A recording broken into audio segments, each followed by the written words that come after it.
People reach success and then fail. Well, one of the big reasons is we think success is a one-way street. So we do everything that leads up to success, but then we get there, we figure we made it, we sit back in our comfort zone, and we actually stop doing everything that made us successful.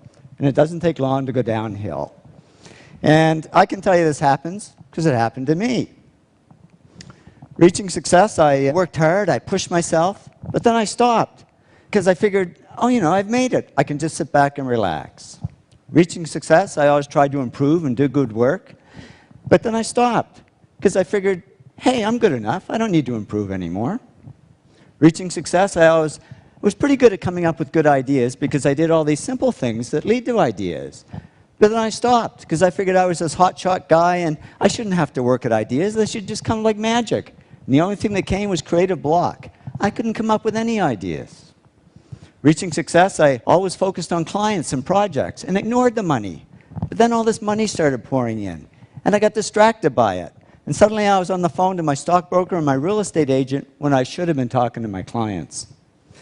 And reaching success, I always did what I loved. But then I got into stuff I didn't love, like management. I'm the world's worst manager, but I figured I should be doing it because I was, after all, the president of the company. Well, soon a black cloud formed over my head, and here I was, outwardly very successful, but inwardly very depressed. But I'm a guy. I knew how to fix it. I bought a fast car. It didn't help. I was faster, but just as depressed. So I went to my doctor. I said, Doc, I can buy anything I want, but I'm not happy. I'm depressed. It's true what they say, and I didn't believe it until it happened to me, but money can't buy happiness. He said, no, but it can buy Prozac. And he put me on antidepressants. And yeah, the black cloud faded a little bit, but so did all the work, because I was just floating along. I couldn't care less if clients ever called.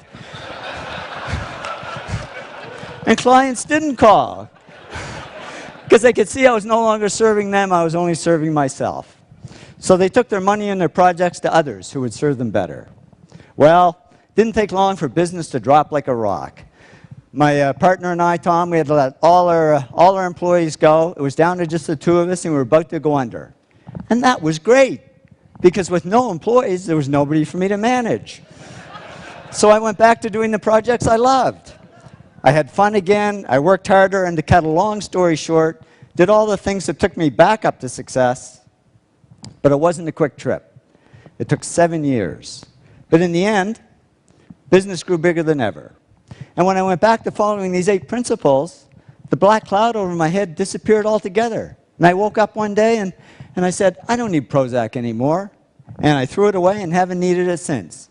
I learned that success isn't a one-way street. It doesn't look like this. It really looks more like this. It's a continuous journey.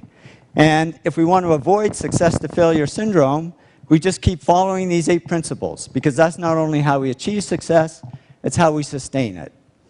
So here's to your continued success. Thank you very much.